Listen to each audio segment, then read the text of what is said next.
Salut les amis, j'espère que vous allez bien. Cette édition sera essentiellement consacrée à la Ligue des Champions. Commençons directement avec la première rencontre qui opposait Manchester City au Real Madrid. Score final 4-3 pour les Sky Blues. Un score plutôt flatteur pour les Madrilènes qui les laisse encore en vie pour le match retour Bernabéu. Ça a été un match très compliqué pour les Madrilènes défensivement parlant et dans l'intensité imposée par City. Les Madrilènes reviennent à la vie 3 fois dans l'Etihad Stadium et fait du même coup déjà appel à la chaudière de son stade pour être en finale. Benzema a marqué la rencontre par une paninka zidanesque.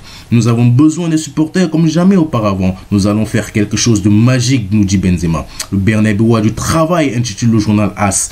Une fois de plus, la connexion Benzema-Vinicius a porté les Blancs, quelque chose qui n'est plus une surprise. C'est une saison très compliquée pour les Madrilènes, malgré ses différents succès en Champions League. On ne peut pas dire que les Madrilènes avancent victoire après victoire, mais plutôt miracle après miracle, intitule le journal Marca.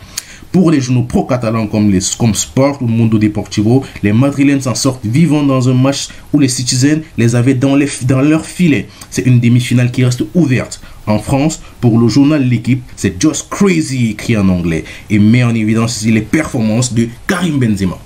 En Angleterre, c'était un match à couper le souffle. Une démence comme l'écrit le journal des Mirror. City prend une légère avance pour le match retour après un match fou. En Italie, pour le Corriere dello Sport, c'était tout simplement un show livré par City. Mais le Real restait en vie et est Benzemagique. Pour Toto Sport, c'était un football qui pouvait toucher les cieux. Le football va au paradis, écrit le journal. Le second match alors opposait Liverpool à Villarreal. Et sans surprise, Liverpool s'impose à domicile 2-0 grâce une fois de plus à un but de Sadio Mané.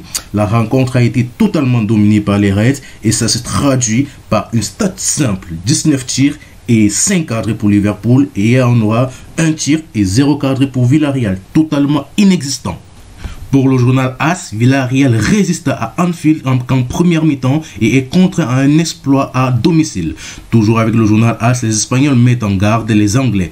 Le porte-étendard de la remontada Benzema a marqué 9 des 11 buts du Real Madrid en phase éliminatoire en Ligue des Champions cette saison. Seul Puskas et lui ont marqué 40 buts dans une même saison à l'âge de 34 ans. Il serait donc considéré comme une grande menace en Angleterre. Pour le journal Marca, ça a été 2 minutes fatidiques pour les sous-marins jaunes. Les 2 buts des Reds ont été marqués à la 53e et à la 55e minute de jeu.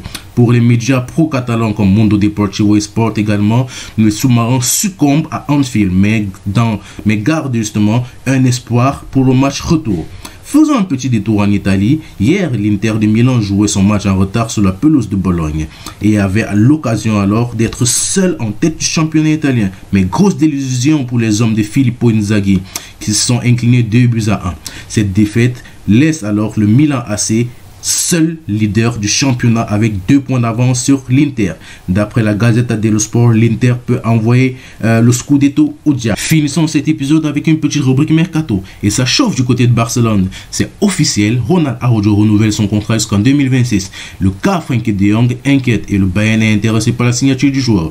Rien ne va plus entre Bayern et Robert Lewandowski. Le joueur est en total désaccord avec son entraîneur sur le style de jeu et le club sur la tentative de signer Erling Haaland. Son agent s'est alors rendu à Munich pour négocier son départ du Bayern de Munich avec une offre du Barça. Et puis, il est allé à Barcelone pour dîner avec Matteo Alemany pour peaufiner les détails de l'opération. Lewandowski demande à partir, intitule le journal Sport. Et comme depuis un moment déjà, le cas Ousmane Dembélé continue de faire jaser, mais pourrait être proche d'une fin heureuse pour les deux parties. Moussa Sissoko, l'agent du joueur, a rencontré hier soir le Barça pour continuer à négocier. Comme le mentionne le Mundo Deportivo. Il y a un bon sentiment, les positions sont plus proches et la clé est à parvenir à un accord économique. Nous voici arrivés au terme de notre vidéo. J'espère qu'elle vous aura plu. N'hésitez pas à vous abonner, liker et commenter. Abonnez-vous, likez et commentez. Prenez soin de vous, prenez soin de votre famille et gardez toujours la santé car c'est ça qui est le plus important. Ciao.